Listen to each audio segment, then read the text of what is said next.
Hello students, अब trigonometric equations का part 2 start करते हैं। पार्ट 1 में आपने बेसिक ट्रिग्नोमेट्रिक इक्वेशंस के जो फॉर्मूले थे वो बनाने सीखे थे और उस पर बेस्ड बहुत ही सिंपल क्वेश्चन हमने लास्ट लेक्चर में डिस्कस किए थे। मैं एक बार आपको रिव्यू दे देता हूं जो फॉर्मूले हमने पिछले लेक्चर में देखे थे और उनके अच्छे लेवल के क्वेश्चंस जो एग्जाम में हमारे फाइनली आते हैं वो इस लेक्चर में कवर करेंगे। तो पहले मैं आपको फॉर्मूले याद दिला देता हूं। फॉर्मूले में हमने पहला फॉर्मूला क्या पढ़ा था कि अगर साइन एक्स साइन वाई के इक्वल है तो हम x का क्या जनरल सॉल्यूशन लेते हैं n pi plus minus 1 raise to power n y where n belongs to integers.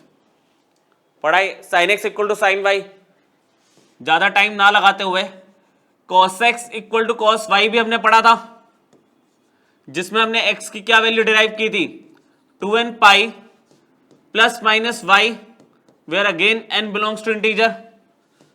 तीसरा केस क्या था हमारे पास tan x equal to tan y, x is equal to सबसे सिंपल फॉर्मूला इसी का है n पाई प्लस वाई और इसका जो हमने फॉर्मूला डिराइव किया था वो भी सबसे जल्दी मिला था हमें। तो ये तीन आपको बेसिक ट्रिग्नोमेट्रिक जो इक्वेशंस थी उनके जो जनरल सॉल्यूशन है वो मैंने आपको रिवाइज करवाए। इनको अब हम अच्छे क्वेश्चंस में यूज करते हैं।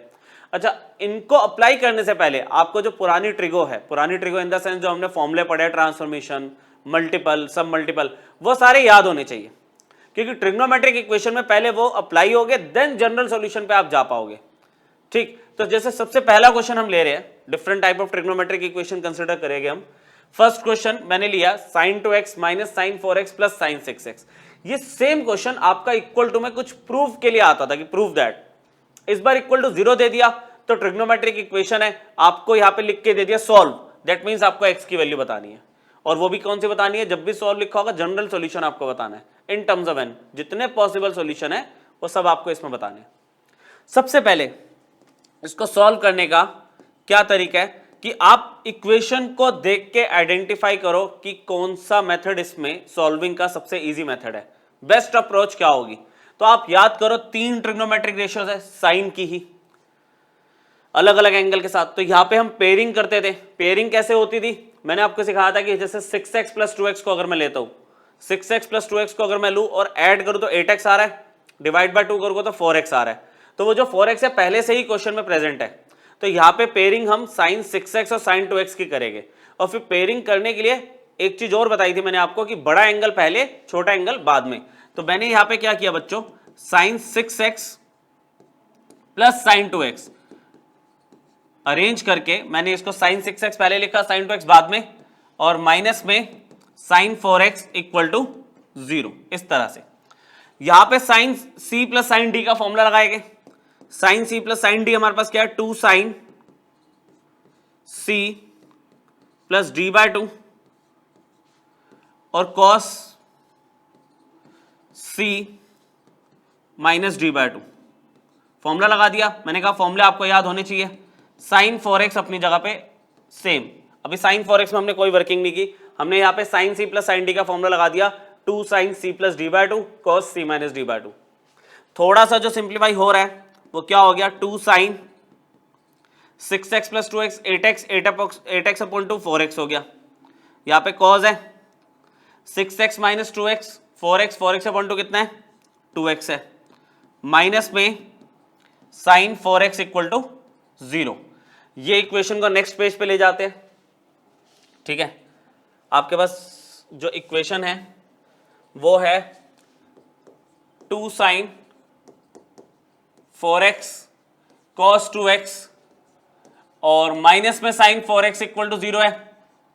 ठीक है, इसमें अब सिंप्लीफिकेशन क्या हो रही है कि आपको दिख रहा है sin 4x कॉमन आ रहा है, sin 4x कॉमन ले लिया तो एक फैक्टर हमारे पास आ गया 2 cos 2x minus 1 equal to 0। तो देखो अब आपके दो अलग अलग फैक्टर्स है, एक है आपके पास sin 4x और एक है आपके पास 2 cos 2x माइनस 1। तो मैंने यहां पे क्या किया sin 4x को एक बार 0 ले लिया। कंसिडर करते हैं इसको, एक काम करते हैं कंसिडर, पहले हमने लिया sin 4x इक्वल टू 0। अच्छा, साइन की वैल्यू 0 किस पे होती है लास्ट लेक्चर में बहुत अच्छे से हमने इसको कमांड पे लेके आए थे कि साइन की वैल्यू 0 कब होगी, साइन n पाई पे। इंपॉर्टेंट रिजल्ट्स की लिस्ट में हमने इसको लिखा था साइन n पाई पर, where n belongs to integer. अब मेरे पास कंपेयर अगर मैं करूं तो साइन से साइन कंपेयर करके 4x इक्वल टू कितना आ गया, n pi, where x is equal to n pi by 4, और लास्ट में बता देना कि n बिलोंग्स टू इंटीजर। तो ये तो पहला एक जनरल सॉल्यूशन मिल भी गया, साइन 4x इक्वल टू 0 से मुझे एक पहला सॉल्यूशन मिल गया। अब नेक्स्ट वाले पे आ जाओ, and 2 cos 2x minus 1 equal to 0। यहां से आप एक पर्टिकुलर वैल्यू निकालोगे पहले, cos 2x इक्वल टू 1, ठीक है, पहले 1 उधर डायरेक्टली भी लिख सकते थे आप, cos 2x की वैल्यू 1/2 हो गई। तो देखो अगर प्रिंसिपल वैल्यूज निकालनी है तो पूरा क्वाड्रेंट में देखोगे कि cos की वैल्यू कहां पे पॉजिटिव आ रही है, 2 बार।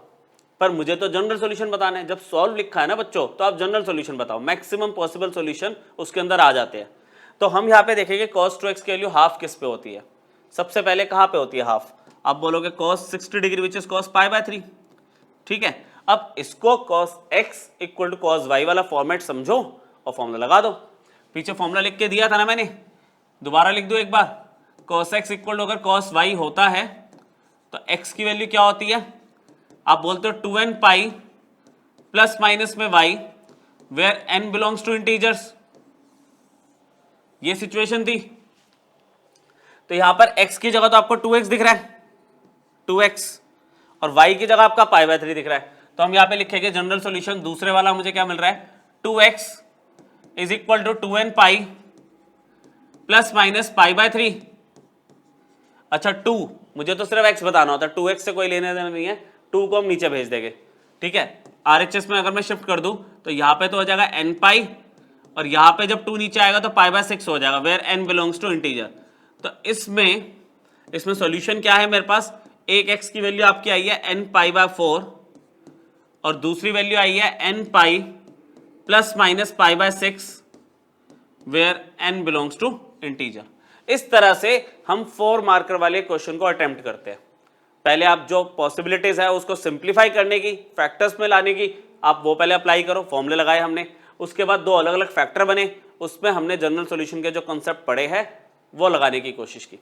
देखते हैं, काफ़ी अच्छे अच्छे क्वेश्चंस भी है इस लेक्चर में आपके पास।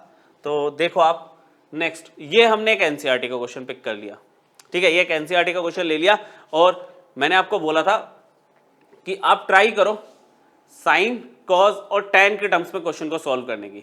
यहाँ पे sec² 2x दिया हुआ है, अवॉइड करो इसे। तो sec² थीटा, सामने tan तो दिया हुआ है, तो sec² थीटा आपका tan के टर्म्स में एक फॉर्मूला बताता है आपको, 10th वाला। तो पहले तो मैं इक्वेशन लिख रहा हूं अपने पास, इक्वेशन है मेरे पास sec² 2x is equal to 1 minus tan 2x, as it is मैंने इक्वेशन कॉपी कर दी। अब sec² थीटा आपके पास क्या होता है, sec² थीटा क्या होता है tan के टर्म्स में, 1 प्लस tan² थीटा, हमने ले लिया 1 प्लस tan² 2x। अच्छा 1 माइनस tan 2x, 1 से 1 तो हमने कैंसिल कर दिया, लेकिन बच्चों tan से tan को कैंसिल मत करना, कभी भी किसी भी फंक्शन की डिग्री को कम नहीं करते। यहाँ पे डिग्री 2 है, अगर आप tan से tan को कैंसिल कर दोगे तो आपके पास सिर्फ tan की एक ही वैल्यू आएगी। आप क्या करोगे, 1 से 1 कैंसिल कर दो, कांस्टेंट हटा दो, पर फंक्शन मत कैंसिल करना। आप इसमें क्या करोगे, tan² 2x इक्वल टू जो माइनस tan 2x है उसको इधर ले आए, plus tan 2x equal to 0। तो अब आपने tan 2x को कॉमन लिया तो एक फैक्टर तो आपके पास बन गया tan 2x plus 1 equal to 0, ठीक। तो इससे 2 फैक्टर आपको मिल रहे हैं। आपने कंसिडर किया पहले बेसिक वाला, बेसिक कैसे कि tan 2x को जब मैंने 0 लिया, tan 2x को जब 0 लिया तो ये तो हमारा इंपॉर्टेंट रिजल्ट में जो हमने याद किया था कि भाई ये तो n पाई पे होता है tan की वैल्यू 0, तो वहां से आंसर आ जाएगा। कंपेयर किया तो आपको क्या मिला, 2x is equal to n pi, और x की वैल्यू क्या बन गई, n pi by 2, where n belongs to integers. एक सॉल्यूशन तो मिल भी गया आपको। अच्छा दूसरा फैक्टर इग्नोर थोड़ी करोगे आप, and tan 2x plus 1 equal to 0 दूसरा फैक्टर है, तो tan 2x की वैल्यू क्या आ गई, -1, फिर आपको मैं रिपीट कर रहा हूं बात की, अब प्रिंसिपल वैल्यूज पे ध्यान मत दो, अब मेथड 2 अप्लाई किया करो। मेथड 2 में आप देखो tan 2x की वैल्यू माइनस में आ रही है, तो माइनस को आप ऐसे ही रहने दो। आप सोचो 1 किस पे होता है tan में, π/4 पर, तो आप इसको कैसे लिखोगे, माइनस tan π/4। अच्छा, आप डायरेक्टली अगर इसे tan माइनस π/4 लिखना चाहो लिख सकते हो, tan 2x is equal to मैं लिख दूंगा tan माइनस π/4 इस तरह से।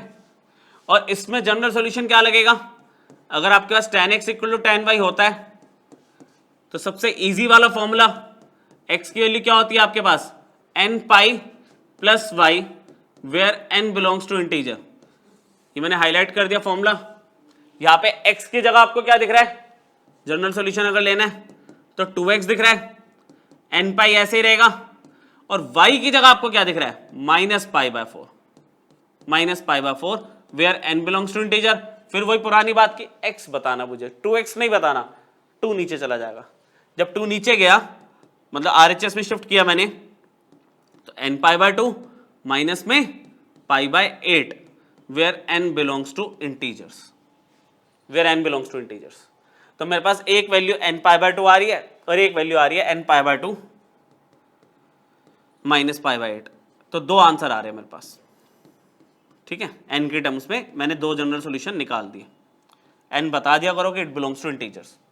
तो आपको थोड़ी सी क्लैरिटी हो रही है कि किस तरह से मतलब क्वेश्चन बन सकते हैं। पहले आप इक्वेशंस को सॉल्व कर रहे हो, सिंप्लीफाई कर रहे हो, दो फैक्टर्स बन रहे हैं, फिर फैक्टर्स में हमने जो लास्ट लेक्चर में पढ़ा था वो कॉन्सेप्ट हम अप्लाई कर रहे हैं, ठीक है। तो दो बहुत ही बेसिक क्वेश्चन हमने करे। ये आपका मतलब one of the most important question NCERT का, एग्जाम्पल्स में दिया हुआ है, ये कई बार एग्जाम में पूछा गया, क्योंकि इसमें इनिशियल जो वर्किंग है थोड़ी वो बेटर है। बेटर कैसे कि 2 cos² x plus 3 sin x है, ठीक है, एक ही पेज है, तो 2 cos² x plus 3 sin x है। अगर मैं स्टार्टिंग में बात करूं तो कुछ भी ऐसा नहीं हो सकता कि जिससे दो फैक्टर कन्वर्ट हो जाए, स्टार्टिंग में नहीं कुछ दिख रहा। एक ऑप्शन मुझे दिख रहा है यहाँ पे, वी हैव, पहले इक्वेशन लिखो, 2 cos² x plus 3 sin x equal to 0। Solve करना है, मतलब वही जनरल सॉल्यूशन बताना है। आप सिंगल ट्रिग्नोमेट्रिक रेशियो में कन्वर्ट करने की कोशिश करो। जैसे यहाँ पे sin² x, cos² x और sin x है, तो आप क्या करोगे, cos² x को sin² x में कन्वर्ट कर सकते हो, बिल्कुल कर सकते हैं हम। कैसे, अगर मैं इसे 1 माइनस sin² x ले लूं तो पूरी इक्वेशन आपकी साइन में तो कम से कम दिखेगी, ठीक है। चलो ब्रैकेट हमने एक्सपेंड किए, तो यहां पे आ रहा है 2 minus 2 sin² x plus 3 sin x equal to 0, ठीक। एक एक स्टेप करके दिखा रहा हूं, आप कुछ डायरेक्टली करना चाहो तो कर सकते हो। मैंने पहले -2 sin² x पे आ गया, पहले ये लिखा, स्टैंडर्ड फॉर्म में बनाना चाह रहा हूं मैं, फिर प्लस 3 sin x आएगा, फिर आपका +2 इक्वल टू 0 है, ठीक है। कोफिशिएंट ऑफ sin² x, जो x² का कोफिशिएंट होता है, हम ट्राई करते हैं कि वो पॉजिटिव हो। मैंने माइनस कॉमन ले लिया, तो ये आ गया 2 sin² x, ये बन गया -3 sin x, और ये बन गया -2 इक्वल टू 0। अच्छा, माइनस तो 0 के पास चला गया, हटा दो, या माइनस से दोनों साइड मैंने मल्टीप्लाई कर दिया, एक ही बात है। तो ये बना 2 sin² x माइनस में 3 sin x और माइनस में 2 इक्वल टू 0। अब 2 इंटू 2 4 हो गया, तो 4 का फैक्टर 4 और 1 आपको 3 दे देगा। तो हमने यहाँ पे इसको जैसे क्वाड्रेटिक में मिडल टर्म स्प्लिटिंग करते हैं वही करेंगे हम, -4 sin x plus 1 sin x। मैंने कहा ना, जो चीज आप डायरेक्ट करना चाहो आप कर सकते हो, मैं एक एक स्टेप करके दिखा रहा हूँ आपको, ठीक है, कि अगर मान लो कोई स्टेप में गलती हो करते टाइम तो आपको पता चल जाए। मैंने -3 sin x को लिख दिया -4 sin x plus 1 sin x, इन दोनों में से 2 sin x कॉमन ले लिया, तो यहां पे क्या बचा, sin x माइनस में 2, यहां से +1 कॉमन आ रहा है, तो यहां पे क्या बचा, sin x माइनस में 2। एक फैक्टर बच्चों आपके पास आ रहा है sin x माइनस 2 का, और एक फैक्टर आ रहा है आपके पास 2 sin x plus 1 equal to 0 का।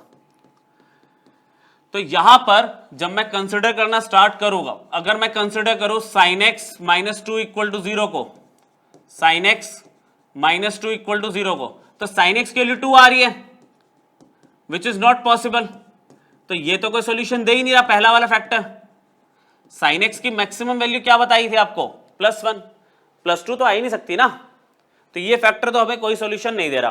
हम आ गए दूसरे फैक्टर पे, and 2 sin x plus 1 equal to 0। अब ये काम करना हमें आता है, इस पे कैसे करेंगे? 2 sin x इक्वल टू -1, तो sin x की वैल्यू किस पे आ गई? -½ आई। तो क्या करेंगे? माइनस को ऐसे रखते हुए हम देखेंगे sin x की वैल्यू हाफ किस पे होती है? 30 डिग्री π/6। तो माइनस में sin π/6, डायरेक्ट लिखना चाहो तो आप sin -π/6 लिख सकते हो। यहां पे sin x की वैल्यू क्या आ गई? sin -π/6। sin x equal to sin y का अगर मैं फॉर्मूला लगा दूं तो जनरल सॉल्यूशन एक ही आएगा इस केस में, x is equal to n pi plus -1 raise to power n into Y. Y मेरे पास -π/6 है, where n belongs to integer. तो फाइनल आंसर क्या लिखा जाएगा इसमें? x is equal to n pi plus -1 raise to power n plus 1 π/6, where n belongs to integer. n belongs to integer. -1 और -1 की पावर n, -1 raise to power n plus 1 हो गया। अच्छा, ये मैं मेथड 2 सिखा रहा हूँ, लास्ट लेक्चर में जो हमने बात की थी। मेथड 1 में क्या होता है? मैं पहली प्रिंसिपल वैल्यू देखता हूँ कि -sin π/6 है ना, ये ना लेके, याद दिलाओ आपको, ये ना लेके हम क्या करते हैं, मान लो sin x की वैल्यू -½ है, तो हम क्या देखते थे कि साइन नेगेटिव कहां पर है? पहले आप बोलोगे इस पर मैंने क्या सिखाया था? पाई प्लस थीटा, और थीटा यहाँ पे क्या है? जिस पे वैल्यू हाफ होगी, माइनस को इग्नोर करके हाफ किस पे? π/6 पे। तो यहाँ पे हम क्या लिखेंगे? थर्ड क्वाड्रेंट के लिए पाई प्लस थीटा होता है ना, तो पाई प्लस π/6 ले लेंगे हम, pi plus theta, theta is π/6, क्योंकि साइन π/6 की वैल्यू हाफ होती है, पॉजिटिव हाफ। तो यहाँ पे साइन x की वैल्यू क्या ले लेंगे हम? साइन 7 π/6। तो आपके पास में भी कुछ जगह सॉल्यूशन ये दिया हो, x is equal to n pi plus -1 की पावर n 7 π/6, where n belongs to integer. ये सॉल्यूशन भी बिल्कुल ठीक है, जो ये मैंने करके दिया ये भी ठीक है और वो भी वैलिड है, दोनों। तो मैंने आपको दोनों बता दिए, ठीक है। और लास्ट लेक्चर में मैंने बताया था मेथड 1 मेथड 2 दोनों एप्लीकेबल है, जल्दी इससे हो जाता है।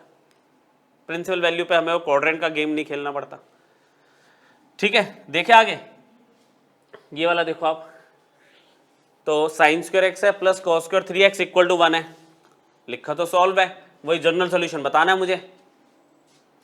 तो इसमें जब तक अलग अलग रेशियोज होगी हम सॉल्व नहीं कर पाएंगे, मैंने बताया आपको, है ना। जब अलग अलग रेशियोज होगी आप सॉल्व नहीं कर पाओगे। तो इसमें क्या करेंगे बच्चों? साइन स्क्वायर x, पहले तो सेम इक्वेशन लिख लेते हैं, cos square 3x equal to 1। अच्छा, इसमें ये बेनिफिट है, दोनों पे स्क्वायर तो है, अलग अलग एंगल है, एक का x है एक का 3x है। तो हम इसमें एक कॉन्सेप्ट ये लगा सकते हैं कि अगर मैं cos स्क्वायर 3x को उधर भेज दूं माइनस में, तो बच्चों ये क्या बन गया आपके लिए? 1 minus cos square theta is sine square theta, ये बन गया साइन स्क्वायर 3x। अच्छा, x और 3x में 3x बड़ा एंगल है, इसको पॉजिटिव रहने दो, साइन स्क्वायर x को इधर ले आओ माइनस में, तो आपके पास क्या आ जाएगा? साइन स्क्वायर 3x माइनस में sine square x equal to में तो 0 ही है ना। अब बहुत ही कम यूज होने वाला formula, sign square a minus sine square b, याद है? लिख देता हूं मैं आपके लिए दोबारा से। Sign square a come use होता है, ठीक है, लेकिन इंपॉर्टेंट फॉर्मूला है, शुरू के लेक्चर्स में बता रखे मैंने, सारे फॉर्मूले आपको डिराइव भी करके बताए थे in fact. Sine a plus B into sine a minus B, ठीक है, बहुत कम यूज होता फॉर्मूला, इसलिए बच्चों को याद नहीं होता, आप लोग कम से कम याद कर लेना। Sine square a minus sine square B equal to sine a plus B into sine a minus B. तो ये sine square a minus sine square B, क्या करूं? साइन a प्लस बी मतलब 3x प्लस एक्स इंटू में sine 3x minus में x equal to 0। तो एक बार sign 4x मिल गया मुझे और एक बार साइन 2x मिल गया, ठीक है जी।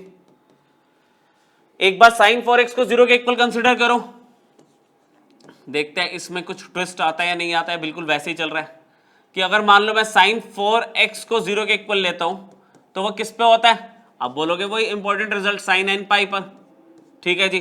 तो 4x इक्वल टू n पाई आ गया, ठीक है। x की वैल्यू क्या बन गई? n pi by 4, where n belongs to integer. And देखते हैं कि बिल्कुल सेम उसी पैटर्न पे आंसर आ रहा है, कुछ और हमें चेंज करना पड़ रहा है। यहां पे साइन 2x को 0 के इक्वल लोगे आप तो वो भी साइन n पाई पे होगा, वो भी आपका साइन एन पाई पे होगा, तो 2x equal to N pi आ गया। तो x की वैल्यू कितनी बन गई, एन pi by 2, where n belongs to integer. देखो इसमें ना दोनों सॉल्यूशन एक तरह के तो लग रहे हैं, एक बार 4 से डिवाइड हो रहा है, एक बार 2 से डिवाइड हो रहा है। तो जब ऐसे सिमिलर सॉल्यूशन आते हैं ना, तो इस पर थोड़ा सा ना और सोचा करो। और कैसे सोचेंगे, जैसे मान लो आप इंटीजर की वैल्यू रख के देखो। मैं एग्जांपल ले रहा हूं, जैसे मैंने n को 0 रखा तो 0 आ गया, ठीक है। 1 लेता हूं तो क्या आएगा, पाई बाय 4। अच्छा n के लिए अगर मैं 2 लेता हूं, इंटीजर ले रहा हूं ना, 2 लूंगा यहाँ पे तो क्या आ जाएगा, पाई बाय 2 आ जाएगा। समझ गए ना, 2 पाई बाय 4 इज पाई बाय 2। अच्छा 3 ले लिया, 3 पाई बाय 4, 4 लेता हूं तो 2 पाई आ गया। ये ऐसे चल रहा है। इसमें लेना इंटीजर्स, इसमें n को 0 लिया तो 0 आ गया। अगर 1 लेते हो तो पाई बाय 2 आ रहा है, 2 लेते हो तो पाई आ रहा है, ठीक है। 1 लेते हो तो पाई बाय 2, n को 2 लेते हो तो पाई आ रहा है। आगे क्या आएगा, आगे 3 लोगे तो 3 पाई बाय 2 और फिर 2 पाई, कुछ इस तरह से है ना, ठीक है। तो अब इसमें आप देखो, ये जो वैल्यूज आ रही है, ये जो वैल्यूज आपके पास आ रही है, ये वैल्यू आपकी, अच्छा इसमें मैंने क्या किया, इसमें मैंने अगर 4 लिया है, यहां पे गलती हो गई, 4 लिया तो पाई आएगा, है ना। 3 ले रहे हो तो 3 पाई बाय 4, 4 ले रहे हो तो 4 बाय 4 कट के पाई आ गया। तो कह रहे हैं ये जितनी भी वैल्यूज आ रही है नीचे वाली, देखो 0 उसको बिलोंग कर रहा है, पाई बाय 2 इसमें आ गया, पाई इसमें आ गया, आगे 3 पाई बाय 2 भी आएगा, 2 पाई भी आएगा। मतलब इसके सॉल्यूशन इसके अंदर तो ऑलरेडी है, तो दो अलग से सॉल्यूशन बताने की क्या जरूरत है। बात समझ आ रही है मेरी, कि भाई जो n पाई बाय 2 के जो सॉल्यूशन है वो तो n पाई बाय 4 के अंदर ऑलरेडी है ही। तो इसमें सॉल्यूशन जो होगा ना, अगर मान लो ये सेट A है, इसको अगर मैं सेट A ले लूं और इसको मैं अगर सेट B ले लूं, ये चल रहा है सो ऑन, तो मुझे क्लियरली दिख रहा है जो सेट A है वो B का सबसेट है। तो अगर सॉल्यूशन सेट में B बता दूं तो A तो उसमें अपने आप इंक्लूड हो ही गया। तो मैं यहां पे सॉल्यूशन क्या लिख रहा हूं, सॉल्यूशन ओनली क्या है मेरे पास, x is equal to n pi by 4 where n belongs to integer. तो जब सिमिलर सॉल्यूशन आते हैं ना, तो थोड़ा सा और उस पर वर्किंग कर लिया करो, सोच लिया करो कि कहीं एक के सॉल्यूशन दूसरे में ऑलरेडी इंक्लूड तो नहीं हो रहे। इंक्लूड हो रहे तो आप उसी को लिखो, बड़े वाले सेट को, जिसके अंदर दूसरे वाले सॉल्यूशन अपने आप इंक्लूड हो जाए, ठीक है। तो दो अलग से लिखने की जरूरत ही नहीं है। तो ये बेस्ट अप्रोप्रिएट आंसर होगा इसका, समझ रहे हो। अब ये देखो अलग अलग टाइप के क्वेश्चन है कि पहले सिंप्लीफिकेशन पे थोड़ा सा हमें काम करना पड़ेगा। सिंप्लीफिकेशन पे तो यहाँ पे जनरल सॉल्यूशन पूछा है, यहाँ पे साइन और कॉस का मल्टीप्लाई, फिर साइन और कॉस का मल्टीप्लाई। उठा लेते हैं पहले इक्वेशन को, फिर सोचते हैं इस पे क्या काम कर सकते हैं हम। कि अगर मेरे पास साइन 5x और कॉस 3x है, ठीक है, और यहां पर साइन 9x और कॉस 7x है। अच्छा एंगल्स की अरेंजमेंट तो बिल्कुल ठीक है, पहले बड़ा एंगल फिर छोटा एंगल, बड़ा एंगल फिर छोटा एंगल। लेकिन साइन कॉस जैसे मल्टीप्लाई में दे रखे ना, कुछ हो नहीं रहा, कोई फॉर्मूला नहीं लग रहा इसमें। लेकिन अगर मैं दोनों तरफ 2 से मल्टीप्लाई कर दूं, अगर मैं दोनों तरफ 2 से मल्टीप्लाई कर दूं, इधर भी 2 से मल्टीप्लाई कर दूं, तो पॉसिबिलिटी है। अब क्या कहते हो, तो पॉसिबिलिटी है 2 sine A cos B. 2 sine A cos B किसका फॉर्मूला था, sine A plus B plus sine A minus B, sine A plus B, 5x plus 3x पूरा लिख देता हूं आपके लिए, plus sine A minus B.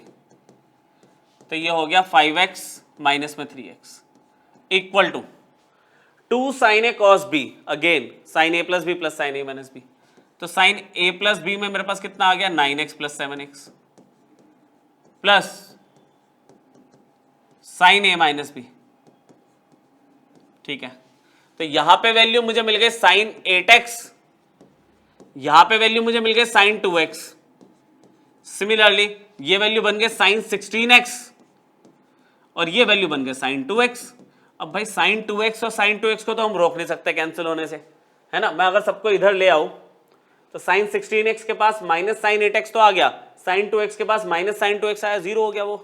तो मेरे पास फाइनली जो रिड्यूस्ड इक्वेशन है, सिंप्लीफाइड इक्वेशन, वो आ रही है sine 16x minus sine 8x equal to 0। अच्छा ऐसे क्वेश्चन तो हमने लास्ट लेक्चर में भी किए थे। Sine c minus sine d की पॉसिबिलिटी बन रही है, बना दो, 2 फैक्टर आएंगे, कर लेते हैं। चलो इसे भी, sine c minus sine d क्या बनेगा, आप लगाओगे 2 cos, लगा दो c plus d by 2, 16x प्लस 8x कितना हुआ 24, 24x बाय 2 कितना हो गया 12x, डायरेक्टली कर दिया। फिर आएगा sine 2 cos c plus D by two sine c minus D by two. तो 16 माइनस 8 इतना हो गया 8, 8/2 आपका हो गया 4x। फिर वही वाली बात कि 2 तो 0 हो नहीं सकता, तो यहां पे देयरफॉर या तो cos 12x 0 है, ठीक है, या फिर ये sin 4x 0 है। यही तो दो पॉसिबिलिटीज है फैक्टर्स की फॉर्म में। तो एक बार cos 12x को अगर मैं 0 लेता हूं, अगर मैं कंसिडर करता हूं cos 12x को 0, तो इंपॉर्टेंट रिजल्ट उठाया हमने, cos 12x 0 किस पे होगा भाई, cos की वैल्यू 0, आप बोलते हो odd integral multiple of pi by 2, यही होता था odd integral multiple of pi by 2। अच्छा कंपेयर किया तो आपको मिल गया 12x is equal to 2n plus 1 pi by 2, जिसमें 12 नीचे आ गया तो x की वैल्यू कितनी है 2n plus 1 pi by 24 where n belongs to integer. तो एक सॉल्यूशन तो ये आ गया, एक फैक्टर से एक सॉल्यूशन आपने निकाल लिया, दूसरा फैक्टर पकड़ लो। साइन वाला फैक्टर तो वैसे भी इजी होता है, and sign 4x equal to 0, क्या आ रहा है साइन 4x इक्वल टू 0, ये किस पे होगा, साइन के लिए 0 किस पे होती है, आप बोलते हैं n पाई पर, है ना, साइन n पाई पर। कंपेयर किया 4x की वैल्यू n पाई आ गई और x की वैल्यू क्या बन गई n pi by 4 where n belongs to integer. तो इसमें कोई कॉमन वगैरह सॉल्यूशन की बात ही नहीं है, वो पाई बाय 24, ये पाई बाय 4, वो ऑड मल्टीपल होगा, ये सारे मल्टीपल है पाई बाय 4 के, ठीक है। तो इसमें ज्यादा वो सॉल्यूशंस को ना फिल्टर करने की जरूरत नहीं है, ये दोनों सॉल्यूशन आप ले सकते हो। समझ आया? तो पहले आप अलग अलग फॉर्म्स बना रहे हो जिससे कि एक सिंप्लीफाइड इक्वेशन बने, जिसके हम दो फैक्टर बनाए और फैक्टर से हमें जनरल सॉल्यूशन मिले। अलग अलग जो पॉसिबिलिटीज है, हर लेक्चर में बोलता हूं मैं ये बात कि जितनी पॉसिबिलिटीज बन पा रही है क्वेश्चंस की वो सारे कवर कर रहा हूं मैं आपके साथ, ठीक है। देखते हैं नेक्स्ट। बस कंडीशन है एक बार अपने हाथ से करके देख लेना इन क्वेश्चंस को, सिर्फ सुनने से तो होगा नहीं, एक बार आप खुद भी प्रैक्टिस कर लेना। Cot theta plus tan theta equal to 2 cosec theta. एक बात मैंने बोली थी आपको, कॉट कोसेक अवॉइड किया करो, ठीक है, साइन कॉस टैन में डील करो, उसमें आप जल्दी सॉल्व भी कर पाओगे, सॉल्यूशंस भी आसानी से मिलेंगे आपको। ना तो मैंने आपको फॉर्मूले याद करवाए, कोसेक सेक और कॉट के फॉर्मूले याद भी नहीं करवाए, साइन कॉस टैन के देख रहे हैं बस हम। तो यहाँ पे कॉट टैन और कोसेक को तभी हम सॉल्व कर पाएंगे जब इनको सबको सेम रेशियोज में कन्वर्ट कर दें। तो सेम रेशियो हमारे पास क्या होगी, पहले मैं लिख लेता हूं, we have cot theta plus tan theta equal to 2 cosec theta. देखते हैं सॉल्व हो जाएगा आसानी से। कॉट थीटा क्या होता है बच्चों, cos theta by sine theta, है ना, सेम रेशियो तो तभी बनेगी। टैन क्या होगा, sine theta by cos theta, यहां पे 2 अपॉन में साइन थीटा आ जाएगा, ऐसे। एलसीएम ले लूं अब, अगर यहां पे आप एलसीएम ले लोगे साइन थीटा कॉस थीटा, तो ये इधर आ गया एलसीएम लेने के बाद कॉस स्क्वायर थीटा, और ये इधर आ गया साइन स्क्वायर थीटा, ठीक है, equal to 2 by sine theta चल रहा है। सिंप्लीफिकेशन चल रही है, इक्वेशन जब तक सिंप्लीफाइड फॉर्मेट में नहीं आएगी आप जनरल सॉल्यूशन के बारे में नहीं सोच सकते। ऊपर तो आइडेंटिटी बन गई, sine square theta plus cos square theta is 1, तो 1 अपॉन में sine theta cos theta equal to 2 sine theta. Cross multiply करूं, अच्छा कैंसिल करने को तो आप साइन थीटा कैंसिल कर देते हो, मत करना, फैक्टर्स कभी कैंसिल मत करना, नंबर चाहे कर दो। तो यहाँ पे साइन थीटा इधर आ गया और ये बन गया 2 sine theta minus 2 sine theta into cos theta, ये बन गई वैल्यू। ये सिचुएशन है अब आपके पास। सबको एक तरफ शिफ्ट कर दो, सबको एक तरफ शिफ्ट किया तो आ गया साइन थीटा माइनस में 2 sine theta cos theta equal to 0। Common क्या आ रहा है, आपने साइन थीटा को कॉमन ले लिया, साइन थीटा कॉमन ले लिया तो 1 minus 2 cos theta equal to 0 चल रहा है, ठीक चल रहा है यहां तक बिल्कुल। अब दो फैक्टर्स आपको बन गए, यहाँ पे दो फैक्टर्स बन गए, एक बन गया साइन थीटा, एक बन गया 1 माइनस 2 कॉस थीटा। अब मेरी बात सुनो, कंसिडर पहला फैक्टर अगर मैं कंसिडर करता हूं आपके लिए, sine theta equal to 0, sine theta equal to 0 नहीं हो सकता। क्यों? जब भी आपकी रेशियो ऑफ फ्रैक्शन में आनी शुरू हो गई तो देखो साइन थीटा क्या है, डिनोमिनेटर में है, तो डिनोमिनेटर वाली रेशियो कैन नॉट बी 0। अगर मैं इसे 0 ले लूंगा बच्चों, इधर 0 इधर 0, तो इक्वेशन ही नॉट डिफाइंड सॉल्यूशन दे रही है, अनडिफाइंड हो जाएगी इक्वेशन आपकी। बात समझ आ रही है? मैं डिनोमिनेटर की जो रेशियोज है उनको जीरो नहीं ले सकता, तो ये फैक्टर तो रिजेक्शन में चला गया। यहाँ पे आप काट देते तो ये आता ही ना, लेकिन तरीका इसका करने का बच्चों यही है, सब्जेक्टिव वर्किंग यही है कि आप फैक्टर्स को कैंसिल मत करो, आप शो करो कि this can not be equal to zero, क्योंकि अदरवाइज यहाँ पे नॉट डिफाइंड, यहाँ नॉट डिफाइंड आ रहा है, तो इक्वेशन रियल वैल्यूज देगी नहीं आपकी। चलो दूसरे फैक्टर को हमने उठाया, तो हमारे पास दूसरा फैक्टर है 1 minus 2 cos theta equal to zero. अब ऐसे तो हम पता नहीं कितने क्वेश्चन कर चुके हैं, तो हमारे पास क्या आ जाएगा 1 equal to 2 cos theta. Directly आप सोच पा ही रहे थे कि कॉस थीटा की वैल्यू तो हाफ हो गई, और हाफ किस पे होती है कॉस में वैल्यू, आपको पता है पाई/3 पे होती है, 60 डिग्री पे। अब cos x equal to cos y का फॉर्मूला लगा लो जनरल सॉल्यूशन का, एक ही जनरल सॉल्यूशन आ रहा है इसमें, एक्स इज इक्वल टू, मतलब थीटा है इस केस में, एक्स नहीं है, theta is equal to 2n pi plus minus पाई/3 where n belongs to integer. ठीक है, ये आपके पास जनरल सॉल्यूशन है। यहां से तो आपको आंसर मिल ही नहीं रहा, तो जनरल वैल्यू ऑफ थीटा बोल रहा था, जनरल वैल्यू ऑफ थीटा आपके सामने है। क्लियर हुआ? ये एक नया पॉइंट और ऐड हो गया आपके, ठीक है, जितने भी अभी तक कॉन्सेप्ट आपने पढ़े उसमें ये देख लो। ठीक है, जगह है हमारे पास इस क्वेश्चन को करने के लिए तसल्ली से। क्या समझ आ रहा है आपको? स्टार्टिंग क्या करें, किस चीज से? वही 3 रेशो साइन की हो गई, 3 रेशो कॉस की हो गई। ठीक है, x 2x 3x हिंट मिल रहा है, पेयरिंग वाला कॉन्सेप्ट लगाए, इक्वेशन लिख लेते हैं पहले। We have sine x minus 3 sine 2x plus sine 3x equal to cos x minus 3 cos 2x और प्लस cos 3x। पहले as it is equation copy की है, उसके बाद पेयरिंग में 3x और x को कर सकता हूं मैं। पेयरिंग कैसे कर सकता हूं? 3x प्लस x 4x हुआ, अपॉन में 2 किया 2x, और 2x वाला रेशियो पहले से क्वेश्चन में एग्जिस्ट कर रहा है। तो पेयरिंग का क्या रूल हमने पढ़ा है कि भाई बड़ा एंगल पहले, छोटा एंगल बाद में, और जो विदाउट पेयरिंग वाला उसको लास्ट में लिख दिया माइनस 3 साइन 2x। अच्छा, सेम ही कॉन्सेप्ट इधर भी लग जाएगा, cos 3x plus cos x और माइनस में 3 cos 2x लास्ट में पड़ा हुआ है। ठीक है, sine c plus sine d का फॉर्मूला लगा देते हैं। Sine c plus sine d का फॉर्मूला क्या होगा? 2 sine c plus d by 2, मतलब 3x plus x 4x, 4x upon 2 2x हो गया। फिर cos c minus d by 2, तो 3x माइनस x कितना हुआ? 2x, 2x अपॉन 2 कितना हो जाएगा? x हो जाएगा। ठीक है, 2x अपॉन 2 x हो गया। अच्छा, माइनस में 3 साइन 2x तो चल ही रहा है, चलने दो, इसमें कोई चेंज नहीं हुआ।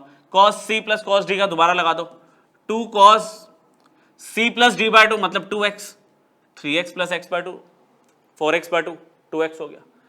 और फिर 2 cos c plus d by 2 और cos c minus d by 2, तो 3x minus x 2x, 2x upon 2 x हो गया, माइनस 3 cos 2x।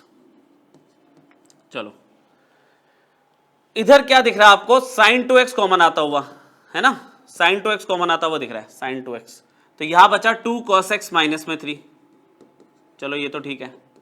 इधर cos 2x कॉमन आता हुआ दिख रहा है, तो यहां क्या बचा? 2 cos x माइनस में 3। अगर मैं इसको भी इधर शिफ्ट कर दूं, ऐसे फैक्टर कैंसिल करने की कोशिश मत करना, मैंने अभी बताया आपको, चाहे आपको आंसर आगे उससे मिले ना मिले, पर तरीका यही है कि जितने मैक्सिमम फैक्टर्स आप बन सकते हैं आप बनाओ उन्हें। तो मैं इसको इधर ले आया, cos 2x 2 cos x minus 3 equal to 0 हो गया। तो ओवरऑल इक्वेशन में से 2 cos x माइनस 3 कॉमन आ रहा है, 2 cos x माइनस 3 कॉमन आ रहा है, और यहां पे क्या बचा? Sine 2x minus cos 2x equal to 0। तो इसको ले जाते हैं नेक्स्ट पेज पे, है ना। 2 cos x माइनस 3, हमारे पास क्या दो फैक्टर आ चुके हैं? 2 cos x माइनस 3 और साइन 2x माइनस में cos 2x इक्वल टू 0। तो वही कंसिडर करेंगे, पहला फैक्टर कंसिडर किया मैंने, पहला factor 2 cos x minus 3 equal to 0 है। ठीक है जी, तो 2 cos x इक्वल टू 3 आ गया। cos x की वैल्यू कितनी आ गई? 3/2 आ गई। cos x की मैक्सिमम वैल्यू 1 होती है, 3/2 मतलब 1.5 आ रही है, तो ये वैल्यू हो ही नहीं सकती। ये तो कोई सॉल्यूशन नहीं दे रहा, इसे तो हमने रिजेक्ट कर दी वैल्यू को। सही बात है ना, cos x की वैल्यू मैक्सिमम 1 होती है ना, तो यहाँ पे तो 1.5 आ रही है, तो नहीं ले सकते, ये फैक्टर तो हमारे लिए वेस्ट है। दूसरा फैक्टर कंसिडर किया, and sin 2x minus cos 2x equal to 0 लिया, तो इससे क्या मिल सकता है, बेस्ट यही है कि sin 2x equal to cos 2x करो आप। अच्छा, cos 2x को आप sin 2x के नीचे ले आओ, ऐसे इक्वल टू 1 रह गया, cos 2x को इधर ले आए, इक्वल टू 1 हो गया, तो ये क्या बन गया आपका, ये तो tan 2x बन गया, और tan 2x 1 किस पे होता है, tan π/4 पे। सॉल्यूशन लिख दो इसका, जनरल सॉल्यूशन यहां लिख देता हूं, रुको यहां पे लिख देता हूं मैं, कि अगर tan x tan y के इक्वल होता है तो क्या सॉल्यूशन लेते आ रहे हैं अभी तक हम, सबसे सिंपल वाला formula n pi plus y where n belongs to integers, n belongs to integers. तो tan 2x equal to tan π/4 क्या होगा, x की जगह 2x आ जाएगा, n पाई तो n पाई है, और y की जगह क्या आ गया π/4। हमें 2x नहीं बताना होता, x बताना होता है, तो x की वैल्यू क्या मिल जाएगी मुझे, n π/2 plus π/8 where n belongs to integers, where n belongs to integers. क्या कहते हो बच्चों, आ रहा है समझ कुछ है, कहां पे रिजेक्ट करनी है वैल्यू, कहां पे वैल्यू को ट्रांसफॉर्म करके जनरल सॉल्यूशन के फॉर्म में लेकर आना है, ये अलग अलग क्वेश्चंस आपको समझा रहे हैं। ठीक है, 2-3 क्वेश्चन छोटे छोटे हैं, देख लो। ये तो नहीं है छोटा, सॉरी ये तो बड़ा क्वेश्चन है। क्या करें इसमें, tan स्क्वायर थीटा है, sec 2 थीटा है, जनरल सॉल्यूशन पूछा गया है, ये तो ऐसे डायरेक्टली नहीं होगा क्योंकि यहाँ 2 थीटा है, वहाँ थीटा है, तो ऐसे तो बात बनेगी नहीं। जब तक एंगल सेम नहीं होगा ना, इक्वेशन में फैक्टर बनाने मुश्किल हो जाएगा आपके, और स्क्वायर जब आ जाता है ना, तो आपका वो sin c प्लस sin d cos c plus cos d वाले फॉर्मूले भी नहीं लगते। एक ऑप्शन है tan square theta sec 2 theta, तो वैसे ही बहुत बुरा लगता है, cos 2 थीटा बना दिया। cos 2 थीटा का ऐसा फॉर्मूला जिसमें tan होता है, cos 2 थीटा का फॉर्मूला होता है 1 माइनस tan स्क्वायर थीटा ऊपर, 1 प्लस tan स्क्वायर थीटा नीचे। cos 2 थीटा का फॉर्मूला क्या होता है, 1 माइनस tan स्क्वायर थीटा ऊपर अपॉन में 1 प्लस tan स्क्वायर थीटा, और जब 1 अपॉन cos 2 थीटा है तो उल्टा हो जाएगा। उल्टा क्या होगा, देखें यहां पे ऊपर 1 प्लस tan स्क्वायर थीटा आ गया, और नीचे 1 माइनस tan स्क्वायर थीटा आ गया। एक स्टेप मैंने स्किप कर दिया, ठीक है, समझ गए ना आप। cos 2 थीटा की value 1 minus tan square theta upon में 1 प्लस tan स्क्वायर थीटा, वो ऊपर चला गया। एलसीएम कोई ऑप्शन नहीं है, एलसीएम ले लेते हैं, 1 minus tan square theta, LCM लिया तो tan स्क्वायर थीटा के पास ये 1 माइनस tan स्क्वायर थीटा वाला ब्रैकेट आ गया, ठीक है, और यहाँ पे as it is 1 plus tan square theta हमने कॉपी कर दिया। यहाँ तक तो ठीक चल रहा है, इक्वल टू 1 है।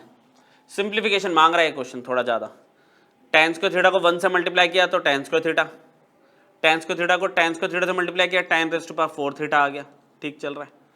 अच्छा, फिर यहाँ पे 1 प्लस tan स्क्वायर थीटा,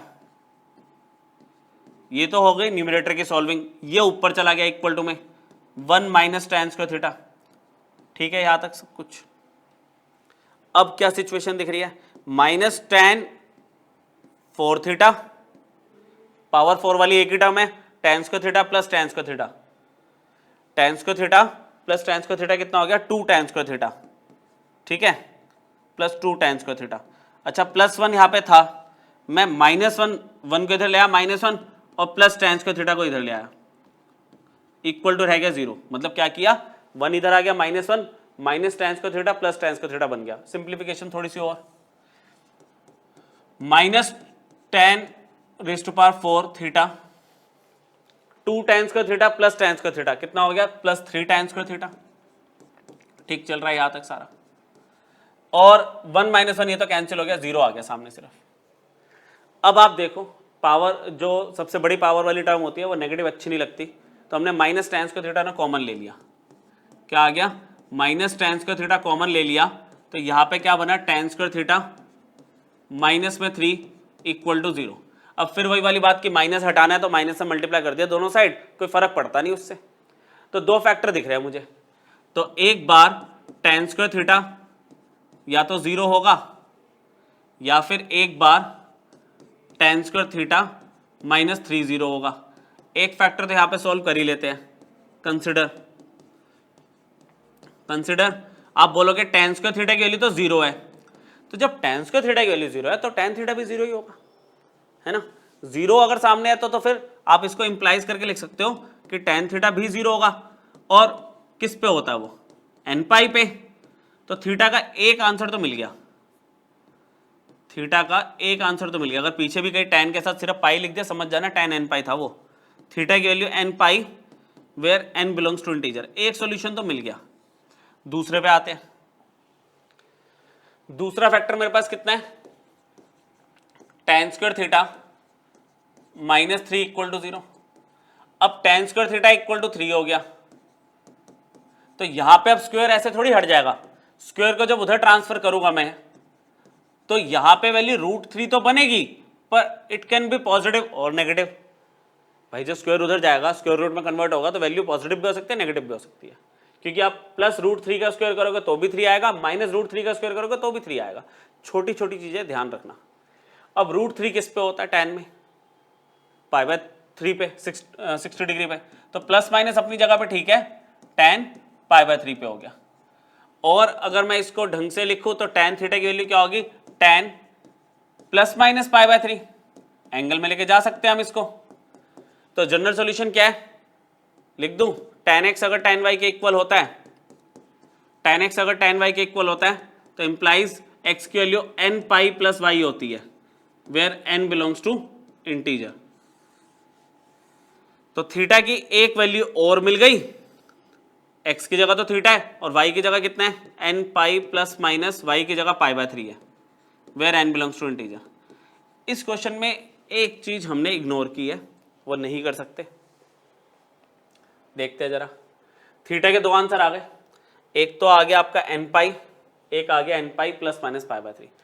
एक रेशो देखो आपकी फ्रैक्शन में है, एक रेशो फ्रैक्शन में है, तो फ्रैक्शन वाली जो रेशो है वो कभी 0 नहीं हो सकती। तो आपको इसमें वो वैल्यू हटानी पड़ेगी या वो वैल्यू बतानी पड़ेगी एक्सेप्शन कि हम नहीं ले सकते जिसपे cos टू थीटा 0 होगा। तो यहां पे लिखोगे if cos two theta equal to 0 है तो वो किस पे होता है, odd multiple of π/2। Important result वाला जो केस था हमारा, है ना। तो यहां पे यह आ गया π/2। अच्छा, कंपेयर किया तो 2 थीटा की वैल्यू कितनी आ गई, 2n + 1 π/2। तो थीटा की वैल्यू 2n + 1 π/4 जो आ रही है, 2 नीचे चला गया तो π/4 बन गया, where n belongs to integer. आप ये ले नहीं सकते, आप ये वैल्यू नहीं ले सकते। आप theta equal to n pi ले लो, ठीक है। आप theta equal to n pi plus minus π/3 ले लो, लेकिन थीटा इक्वल टू 2n + 1 π/4 आप नहीं ले सकते। इन सब के लिए n बिलोंग्स टू इंटीजर है, तो ये बताना भी जरूरी होता है, ठीक है, कि ये दोनों ले सकते हो पर ये नहीं ले सकते आप, क्योंकि इस पे हमारा फंक्शन क्या होगा, पूरी तरह से इक्वेशन नॉट डिफाइंड में चली जाएगी, सॉल्यूशन मिल ही नहीं पाएगा, ठीक है।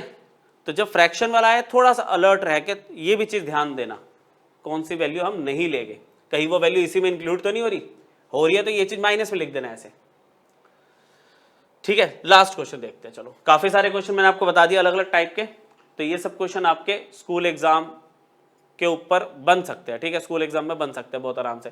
थोड़ा बहुत कॉन्सेप्ट आपका मेंस में भी अटैच हो जाएगा। एक लेक्चर और बनाएगा जो प्योरली मेंस और एडवांस पे इस टॉपिक पे, ठीक है, नेक्स्ट लेक्चर, लास्ट लेक्चर होगा इस टॉपिक का। अभी ये क्वेश्चन देख लेते हैं। कह रहा है sec x cos 5x + 1 = 0। इस बार ना आपको साथ में डोमेन दे दिया कि 0 से π/2 के बीच में, x के लिए जब 0 से π/2 के बीच में होगी तो आप x बताओ, सिर्फ x मतलब वही सॉल्यूशन ही बताना है हमें। तो इसमें कैसे देखेंगे, हमें साथ में डोमेन भी दे दिया, पूरा प्रिंसिपल सॉल्यूशन नहीं ले सकते हम। तो पहले तो जो गिवन इक्वेशन है उसी को उठाओ, चलो जी ले लिया। फिर मैं अपनी बात पे अभी भी वही का वही हूं कि भाई sec x cosec x cot x avoid करो।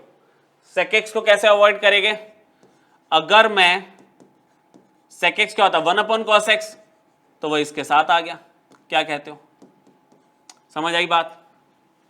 एलसीएम ले लूं, एलसीएम ले लेते हैं, एलसीएम लिया cos x, अच्छा डिनोमिनेटर में cos x तो जीरो हो ही नहीं सकता, तो मतलब जीरो कौन है, सिर्फ ये, therefore cos 5x plus cos x equal to zero. इसको सिंप्लीफाई करेंगे, कैसे सिंप्लीफाई करेंगे, आइडेंटिटी लगा देते हैं, cos 5x plus cos x में कौन सी आइडेंटिटी लगेगी, cos c plus cos d वाली आइडेंटिटी क्या होती है, 2 cos c plus d by 2 cos c minus d by 2, तो 2 cos c plus d by 2 मतलब 6x बाय 2 3x हो गया, और cos c minus d by 2 5x minus x 4x 4x upon 2 2x हो गया। अच्छा 2 तो जीरो हो नहीं सकता, तो बचा क्या, या तो cos 3x जीरो होगा या फिर cos 2x जीरो होगा। अब इसमें से देखना आपका x का आंसर कौन सा हो सकता है। तो यहां पर अगर मैं कंसिडर करता हूं बच्चों, कंसिडर किया मैंने cos 3x equal to zero, तो हम यहां पे क्या करेंगे, मान लो cos की वैल्यू जीरो किस पे होती है, odd integral multiple of pi by 2, पर हमें कोई ऐसे 2n प्लस 1 पाई बाय 2 लिखने की जरूरत नहीं है इस बार, क्योंकि मुझे ना एक डोमेन दे दिया, इसके बीच में मुझे देखना है। तो odd integral multiple of pi by 2 का मतलब क्या हुआ कि cos पाई बाय 2 पे हो सकता है, अच्छा cos 3 पाई बाय 2 पे हो सकता है, cos 5 पाई बाय 2 पे हो सकता है। माइनस की वैल्यू तो लेनी नहीं है ना, माइनस की वैल्यू तो नहीं लेनी, क्योंकि जीरो से पाई बाय 2 के बीच में देखना, फर्स्ट क्वाड्रेंट की वैल्यू चाहिए मुझे x की। अब देखो इसमें से कौन कौन सी वैल्यू मेरी इसके बीच में आ रही है, तो या तो 3x पाई बाय 2 के इक्वल होगा, या तो 3x 3 पाई बाय 2 के इक्वल होगा, ज्यादा वैल्यूज नहीं ली, 3 ले ली मैंने आपके लिए, क्योंकि दिख ही रहा है 5 पाई बाय 2 बहुत ज्यादा हो गया। यहां पे x की वैल्यू पाई बाय 6 आ गई, जो कि 0 से पाई बाय 2 के बीच में, ये वैल्यू वैलिड है। यहां पे x की वैल्यू पाई बाय 2 आ रही है, ये मैं वैल्यू नहीं ले सकता, क्योंकि 0 से पाई बाय 2 के बीच में होनी चाहिए, एंड में वैल्यू इंक्लूड नहीं हो सकती, इक्वल टू नहीं दिया हुआ ना पाई बाय 2 पे। अच्छा जब पाई बाय 2 वाली हो गई वैल्यू कैंसिल, तो आपको दिख ही रहा है ये कितना 5 पाई बाय 6 है, 5 पाई बाय 6 आपको कितना हो गया, 5 इंटू 30 डिग्री 150 डिग्री जा रहा है, तो ये भी नहीं आएगा, मतलब आगे वाली वैल्यूज तो लेनी नहीं, सिर्फ एक वैल्यू मिल रही है इससे। cos 3x को जब 0 के इक्वल रखा तो पाई बाय 6 मिल गया। दूसरे वाले फैक्टर से देखते हैं, दूसरे वाले फैक्टर से देखते हैं, cos 2x 0 है, तो वो 0 किस पे होगा, cos पाई बाय 2 पे हो सकता है, cos 3 पाई बाय 2 पे हो सकता है, cos 5 पाई बाय 2 पे हो सकता है। नेगेटिव वैल्यू नहीं ले रहा मैं, नेगेटिव की डोमेन दिया होता तो नेगेटिव वैल्यूज भी चेक करते हैं। तो यहाँ पे एक बार 2x को मैंने पाई बाय 2 ले लिया, 2x को पाई बाय 2 ले लिया, एक बार 2x को 3 पाई बाय 2 ले लिया, फिर 2x को 5 पाई बाय 2 ले लिया।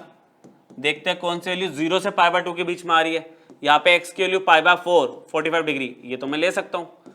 यहाँ पे x की वैल्यू कितनी आ गई, 3 पाई बाय 4, वैल्यू ज्यादा है, पाई बाय 4 का मतलब 45 डिग्री, 45 इंटू 3 135, वैल्यू ज्यादा हो गई 90 से, 0 से पाई बाय 2 से बाहर, तो ऑब्वियसली ये भी बाहर ही है ना, वैल्यू तो आगे बढ़ ही रही है। तो मेरे पास दो आंसर आ रहे हैं, एक आ रहा है x की वैल्यू पाई बाय 6 और एक आ रहा है पाई बाय 4, ये दो सॉल्यूशन है x के।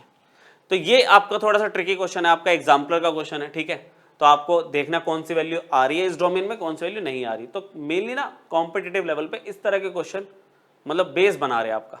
तो कॉम्पिटिशन के और जो क्वेश्चन है वो आपको नेक्स्ट लेक्चर में करवाता हूँ। आप ट्रांसफॉर्म ये जो ट्रिग्नोमेट्रिक इक्वेशन का पार्ट 1 पार्ट 2 अच्छे से रिवाइज कर लो, एनसीईआरटी एक्सरसाइज कर लो 3.4 उसके एग्जाम्पल्स, एनसीईआरटी एग्जाम्पलर में से क्वेश्चन कर लो। उसके अलावा मेंस और एडवांस के क्वेश्चन नेक्स्ट लेक्चर में कवर करते हैं। Thank you.